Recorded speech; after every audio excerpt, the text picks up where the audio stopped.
how has gratitude and been a part of that? And could you share? Because so many people here who do this course do it saying, you know, I want some of this joy that you're talking about, but I don't know if it's possible for me. So I'll answer that in two ways. One, and I'll say this because it's really true. The first time I ever studied with you, you saw the suffering and the pain, and you saw my true nature. And both are true.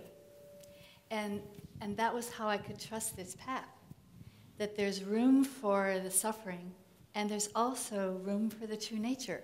And the other way I'll answer that, because I think it's important, one of the great gifts, really, of neuroscience has been the affirmation of neuroplasticity, that our brain changes lifelong.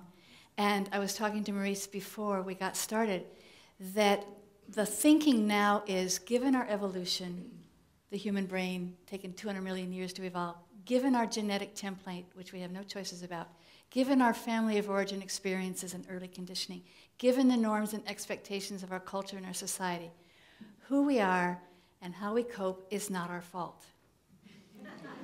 On the other hand, given that there's neuroplasticity and our brains can change lifelong and our brains change because of experience, and when we choose the experiences that will send our brain in a different direction, who we are and how we cope is our responsibility. So that's what I'm trying to teach, that we can choose practices of gratitude, mindfulness, compassion. Those practices rewire the brain, and they change our behaviors, and they change our lives. And I think the more I get to experience that for real, I'm more conscious and careful about the choices that I make.